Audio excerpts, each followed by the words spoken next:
तो दोस्तों वीकेंड के ब्लाइंडिंग लाइट्स के साथ मिस मार्वल का ऑफिशियल ट्रेलर हमारे सामने आते ही फैंस के मन में कई सारे सवाल आने शुरू भी हो चुके हैं और आज इस वीडियो में मैं आपको इन सारे सवालों के जवाब देने वाला हूं।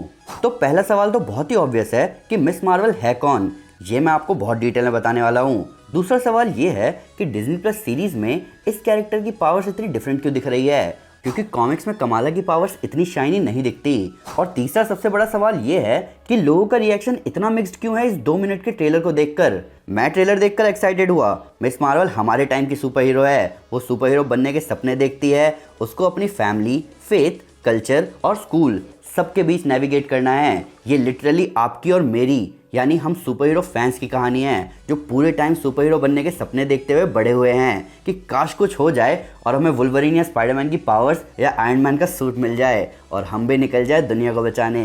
तो दोस्तों मैं हूं अमन सिन्हा और आज हम बात करने जा रहे हैं मिस मार्वल के ट्रेलर, उसकी पावर्स में हुए चेंजेस और उसके ट्रेलर से रिलेटेड चल रहे डिस्कशन के बारे में। तो स्पॉयलर्स का ध्यान रखते हुए चलिए शुरू करते हैं।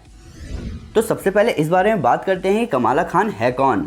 2013 में जब मार्वल एडिटर्स सना अमानत और स्टीफन वैकर के बीच बातचीत हो रही थी तो सना ने स्टीफन को अपने बचपन की कहानियां सुनाई, जहां उन्होंने ये बताया कि एक मुस्लिम अमेरिकन परिवार में वो कैसे पली बढ़ी। स्टीफन को उनकी कहानी बहुत मज़ेदार लगी और इन दोनों एडिटर्स ने मार्वल कॉमिक्स को एक सीरीज पिच करी जहां वो एक्सप्लोर करेंगे एक मुस्लिम अमेरिकन इमिग्रेंट फैमिली को, वो भी पूरी ऑथेंटिसिटी के साथ। तब मार्वल कॉमिक्स फैंस के आगे लेकर आए एक मुस्लिम अमेरिकन लड़की कमाला खान की कहानी जो कि बनी नई मिस मार्वल। कमाला से पहले Captain Marvel Carol Danvers Ms Marvel थी। पर ओरिजिन स्टोरी की बात करें तो 2013 की इन्फिनिटी स्टोरी लाइन में जब ब्लैक बोल्ट और थैनोस आमने सामने आए थे तो कई समय तक चुप रहने वाले ब्लैक बोल्ट ने अपना मुंह खोला और उसकी आवाज़ से थैनोस की बैंड बजी तो पर एक बॉम्ब भी एक्टिवेट हुआ जिसने पूरे अर्थ पर टेरिजन मिस्ट फैला दिया। इस टेरिजन मिस्ट से जिस जिस इंसान के अंदर रिसेसिव इनह्यूमन जीन था वो जीन एक्टिवेट हो गया और उन इंसानों को इनह्यूमन पावर्स मिली। इन्हीं इंसानों में से एक है कमाला, एक पाकिस्तानी अमेरिकन लड़की जो कि जर्सी सिटी की रहने वाली है। कमाला इनह्यूमन बनने से पहले ही सुपर हीरो के सपने देखती थी पर उसके पेरेंट्स बहुत ही कंजर्वेटिव यानी कि रूढ़िवादी थे जो कि चाहते हैं कि कमाला सिर्फ अपनी पढ़ाई पर ध्यान दे और डॉक्टर बने। इसीलिए शुरू में कमाला अपना इनह्यूमन होना अपने पेरेंट्स से छुपाती है और बाकी टाइम अपनी favourite super hero captain Marvel का कॉस्ट्यूम पहनकर निकल जाती है क्राइम से लड़ने। कमाला एक पॉलीमॉर्फ है जो कि अपना शेप, साइज और अपीयरेंस अपने हिसाब से चेंज कर सकती है और उसे अपना नाम चुनने में ज़्यादा टाइम भी नहीं लगा और कैप्टन मार्वल ने खुद उसे मिस मार्वल नाम यूज़ करने की ब्लेसिंग दी। अब क्या ट्रेलर में हमें यही सब देखने को मिला? टेक्निकली ट्रेलर में दिखाए गए मेजॉरिटी इवेंट्स कॉमिक्स से ही इंस्पायर्ड हैं। कमाला अपने सुपर हीरो होने और स्कूल में पॉपुलर होने के सपने देखती रहती है, उसको अपने मार्क्स को मेंटेन रखना है, अपनी फैमिली की बात सुननी है और अपने रिलीजन को प्रॉपर्ली फॉलो करना है। पर जैसे ही उसे उसकी सुपर हीरो पावर्स मिली वो निकल गई कैप्टन मार्वल के कॉस्ट्यूम में दुनिया को बचाने और ट्रेलर के एंड में हमें कमाला अपने क्लासिक मिस मार्वल आउटफिट में भी दिखी। तब भी कई लोग अपनी नाराज़गी अभी से ही बनाकर बैठ गए। कुछ कह रहे हैं ट्रेलर थोड़ा कार्टूनिश है, कुछ कह रहे हैं रिलीजन पर ज़्यादा फोकस हुआ है और कुछ कह रहे हैं पावर सही से नहीं दिखाई गई। अब ऐसा नहीं है कि ये सारे क्रिटिसिज्म किसी सुपर हीरो को लेकर पहली बार सुनाई दिए जा रहे हैं। कैप्टन मार्वल की कास्टिंग के टाइम से ही ऐसे क्रिटिसिज्म शुरू हो गए थे पर वो मूवी कितनी ज़बरदस्त निकली ये हम सब ने देखा। शैंग ची के एक्टर को लेकर सीधा सीधा बोल दिया गया था कि वो प्रॉपर चाइनीज़ नहीं दिखता। इससे बुरा कोई क्या बोल सकता है किसी एक्टर के बारे में। तो क्रिटिसिज्म तो सुपर हीरो मूवीज़ के लिए आम बात हो गई है। कुछ लोगों को लगता है कि हम क्रिटिसाइज़ करेंगे तो ज़्यादा इंटेलेक्चुअल दिखेंगे, पर तब भी इन सारे महानुभावों को मैं एक आंसर देना चाहूँगा। कमाला के कल्चरल और सोशल इश्यूज सीधे सीधे कॉमिक्स से लिए गए हैं। हाँ, उसकी पावर्स यहाँ बिल्कुल डिफरेंट दिखाई गई है पर इसका आंसर तो सबको पता है। मार्वल सिनेमैटिक यूनिवर्स में इनह्यूमंस है ही नहीं तो ब्लैक बोल्ट ने कोई टेरिजन बॉम्ब एक्टिवेट किया ही नहीं जिससे कमाला और कई सारे लोगों को सुपर पावर्स मिले, जिसका मतलब यहाँ कमाला को उसकी पावर्स कैसे मिलेगी ये चीज़ बदल दी गई है। और कमाला की पावर्स यहाँ ट्रेलर में शाइनी दिखने के 2 क्लियर रीजंस है। पहला कि कमाला यानी कि मिस मार्वल की पावर्स कॉमिक्स और एनिमेटेड सीरीज में जितने अच्छे से दिखाई जा सकती है उतना वो लाइव एक्शन सीरीज में अच्छे से दिखाना थोड़ा प्रॉब्लमैटिक हो सकता है। एक लड़की को लाइव एक्शन पॉलीमॉर्फ्स दिखाना मतलब इंटरनेट को अनलिमिटेड एमो देना। दूसरा रीज़न ये कि मार्वल स्टूडियोज फैंटास्टिक फोर पर भी काम कर रहे हैं जहाँ रीड के पास मिस मार्वल जैसे खुद को बड़ा करने की पावर्स तो नहीं पर खुद को एलोंगेट करने की पावर्स है। तो बिना इनह्यूमन वाले पार्ट के कुछ फैंस इसमें डिस्टिंक्शन नहीं कर पाएंगे।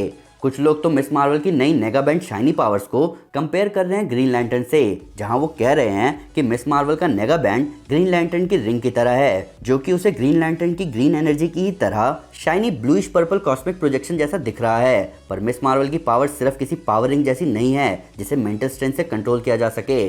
अभी तो मैं भी नहीं जानता कि मार्वल स्टूडियोज इस पावर को कैसे एक्सप्लेन कर रहा है, पर कॉमिक्स में मिस मार्वल की अपने मास और स्ट्रेंथ को चेंज करने की पावर्स को टाइम ट्रैवलिंग से ज़्यादा बेहतर लिंक किया जा सकता है। मिस मार्वल जब भी अपना शेप चेंज करती है वो मॉलिक्यूलर लेवल पर अपने दूसरे वर्जन का मास शेयर करती है, जो कि इस पावर को और भी कूल बनाता है। और इस टाइम ट्रैवलिंग पार्ट को डिज्नी प्लस सीरीज में कैसे दिखाया जाएगा ये देखने के लिए मैं बहुत एक्साइटेड हूँ। इन सब के ऊपर ट्रेलर में दिखने वाला लास्ट शॉट हमें क्लियरली बता रहा है कि मिस मार्वल का कॉस्ट्यूम सीरीज में बहुत ही कॉमिक एक्यूरेट होने वाला है। हालांकि हमें ये चीज़ पहले से ही पता थी, पर इस चीज़ को मार्वल ने रिवील किया मिस मार्वल के कॉमिक इशू से इंस्पायर्ड शॉट में हमें दिखा के। ये सही में बहुत कूल है। किसी सीरीज के सामने आने से पहले उसे क्रिटिसाइज करना बिल्कुल भी ठीक बात नहीं है। अगर हर आर्टिस्ट अपने आर्ट को बनाने से पहले ही उससे रिलेटेड क्रिटिसिज्म पर ध्यान देने लग गया तो हम ऑडियंस को कुछ भी देखने को नहीं मिलेगा। अभी मिस मार्वल का पहला ट्रेलर ही सामने आया है और ये ट्रेलर भी बहुत ज़बरदस्त है। यहाँ कमाला फैन फिक्शन लिख रही है, ऑसम कैप्टन मार्वल वैल्करी और वॉस्प टी शर्ट पहन के स्कूल जा रही है, सुपर हीरो लैंडिंग इमेजिन कर रही है, एक कॉमिक कन्वेंशन का हिस्सा बन रही है और अपनी नई पावर्स की प्रैक्टिस कर रही है। कह दो कि आपने भी ये सब अपने टीनेज लाइफ में नहीं किया, या सुपर पावर्स हासिल करने की इमेजिनेशन आपके दिमाग में रहती थी कि नहीं। ये हमारी कहानी है, हम सुपर हीरो फैंस की। इसको क्रिटिसाइज करना मतलब हमारी खुद की इमेजिनेशन को क्रिटिसाइज करना होगा। सीरीज में विलन कौन होगा इसका बिल्कुल क्लियर इंडिकेशन अभी हमें नहीं मिला, पर ट्रेलर में हमने 4 लोगों को धुएं के बीच में देखा था। इनके साथ साथ हमने ट्रेलर में झलक देखी रेड डैगर की, एक विजिलेंटी जो कि ऐसा लग रहा है कि कमाला को ट्रेन करेगा मिस मार्वल बनने के लिए। सीरीज में कमाला खान का रोल प्ले कर रही हैं ईमान विलानी, ये उनका डेब्यू रोल है। इससे पहले वो कुछ शॉर्ट फिल्म्स में दिख चुकी हैं। यहाँ से आप आइडिया लगा सकते हैं कि अगर आपको भी किसी भी बड़े प्रोजेक्ट का हिस्सा बनना है तो एक्साइटिंग शॉर्ट फिल्म्स प्रोजेक्ट में हिस्सा लेते रहें। कमाला के पिता का रोल प्ले कर रहे हैं हमारे इंडियन एक्टर मोहन कपूर और उसकी माँ का रोल प्ले कर रही है ज़ेनोबिया श्रॉफ। इन सब के साथ साथ सीरीज में orange is the new black की एक्ट्रेस एलिसिया रेनर और इंडिया और पाकिस्तान की फिल्मों में दिखने वाले फेमस एक्टर फवाद खान भी हैं। पर ये दोनों किस रोल में हैं इसके बारे में अभी कुछ पता नहीं चल रहा। सीरीज में टोटल 6 एपिसोड्स होंगे जिनको डायरेक्ट किया है मोरक्कन, पाकिस्तानी और इंडियन डायरेक्टर्स ने। इससे ज़्यादा डाइवर्स कास्ट और प्रोडक्शन आपको कहाँ देखने को मिलेगा। तो दोस्तों ये थी वीडियो मिस मार्वल के ट्रेलर और उससे रिलेटेड क्रिटिसिज्म के बारे में। मैं मिस मार्वल की सीरीज़ के लिए बहुत एक्साइटेड हूँ, पर उससे पहले हमें खुद को प्रिपेयर करना होगा मून नाइट के लिए। उसके लिए भी मैं कुछ बना रहा हूँ, पर फिर भी अगर उससे कोई डिटेल मिस हो गई हो या आपके कोई नया फैक्ट है इस वीडियो से रिलेटेड तो प्लीज़ हमें कमेंट पर ज़रूर बताएं। हमारे सोशल मीडिया हैंडल पर हमारे साथ शेयर करें, हम हर जगह हैं। तो दोस्तों अगर आप ब्लैक बोल्ट को थैनोस की धज्जियां उड़ाते हुए देखना चाहते हैं तो मैं आपको हमारी इन्फिनिटी कॉमिक सीरीज रेकमेंड करूंगा। साथ ही साथ अगर आपको वीडियो पसंद आए तो इस वीडियो को लाइक और शेयर जरूर करें और ऐसे कई सारे सुपर कंटेंट के लिए हमारे चैनल को सब्सक्राइब करना ना भूलें। Thank you guys, this is Aman Sinha and you are super super. Piece.